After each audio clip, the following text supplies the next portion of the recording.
Yo, you ever have like a yawn stretch combination so good you almost pass out? No, but my legs sometimes will lock up after a good stretch. You ever just stand up too quick and just black out momentarily?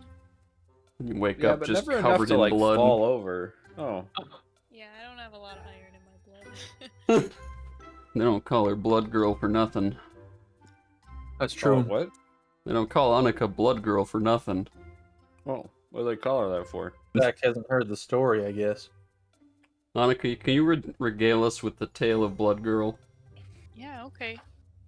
So, this one morning, I was in high school and I woke up and my eyes were kind of like sealed shut, or at least one of them were. So I was like, oh, this is probably pink eye. So I'm gonna not go to school and go to the doctor.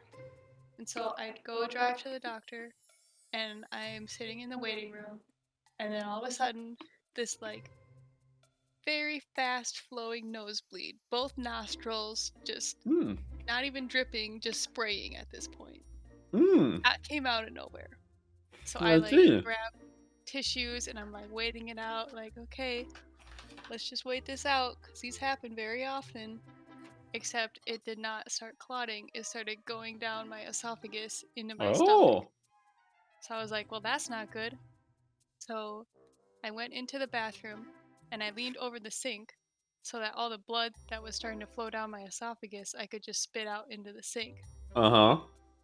And I did that for probably about 15 minutes. Oh, much too long. And then I was like, oh, my neck's getting tired and it's not clotting up. So I decided to just lean over the toilet so I can rest my head on the toilet seat. Oh, all right. And then I wake up and there is like blood on my chest and my arms, and I'm like kind of slouched over by the wall. And I was like, oh no. So I tried to manage that. And then the nurses came in because I think the receptionist or something told them that I was in there with a bloody nose. Yeah, they saw the blood running up underneath the door. Yeah. And they see me covered in blood and they're like, gotta call an ambulance. And I'm like, don't call the ambulance. So I think it got to the point where what was it? I like drove myself over there with like this bucket just hanging below my face to catch all the blood. And then I get to the ER and I wait a couple hours and the blood's still coming. And then I get into a room and they cauterize a blood vessel in my nose. And then I'm like, can I get some medicine for my pink eye, please?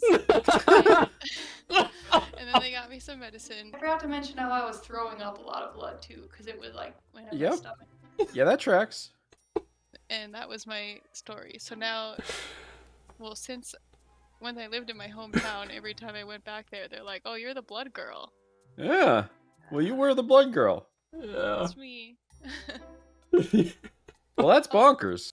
That's bizarre. Although, if you're gonna bleed to death, the hospital's probably the best place to do it. Like, first place, Little Caesars. Second place, the hospital. Why Little Caesars?